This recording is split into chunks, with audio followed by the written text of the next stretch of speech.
Voilà, donc là je prépare le masque. Alors ça va être un petit peu froid au départ.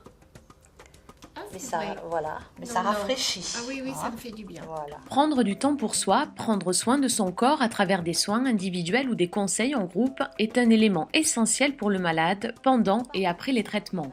C'est pour cette raison que la Ligue a créé au sein de ses comités des espaces privilégiés, dans le respect de la confidentialité, dédiés aux soins esthétiques pour les personnes malades. C'est après leur traitement que souvent elles sont un peu livrées à elles-mêmes, donc elles n'ont plus de suivi, alors qu'elles ont encore plein de questions, comment se regarder, c'est des petites choses qu'elles ont oubliées quelque part, parce qu'elles ont tellement été dans la maladie et ne voyant que ça. Les traitements et les interventions chirurgicales laissent souvent des séquelles physiques, et l'image de soi peut en être très atteinte. Le professionnel en soins esthétiques est là pour écouter, conseiller et proposer des solutions. Comme je vous dis chaque fois, j'ai la peau très sèche. Très sèche. Et je cherche toujours une pommade grasse parce que j'ai la peau qui me tire.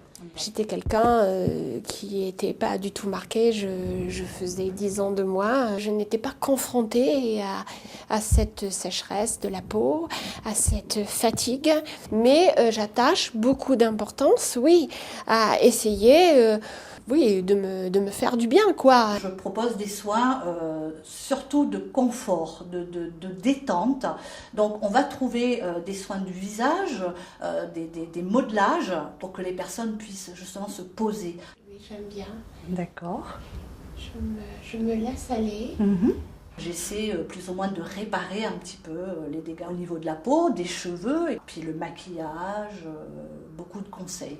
Avant de mettre le fond de teint, sachez qu'il faut que toujours vous mettez votre crème de base. Lors de traitements chimiothérapie, c'est sûr que les sourcils peuvent tomber. Vous, c'est pas votre cas, donc c'est parfait. Il n'y a pas de problème. Les personnes qui effectivement sont malades, qui ont des chutes de cheveux, de sourcils, etc., peuvent venir à la Ligue parce que je peux leur délivrer des conseils. Si ces soins destinés à un public féminin et masculin sont délivrés la plupart du temps individuellement dans le comité ou à domicile, il existe aussi des ateliers collectifs. Donc là, c'est un moment de convivialité parce que tout le monde est là, on partage, puis ça permet aussi de montrer qu'on n'est pas seul. On est vraiment compris. Je me ressource. C'est vrai, c'est aussi simple que ça. Moment de détente et d'échange, de soins de soi, la Ligue accompagne jour après jour les personnes fragilisées par la maladie vers un état de mieux-être. Merci parce que je pense que peut-être je me serais reconstruite, mais certainement moins bien.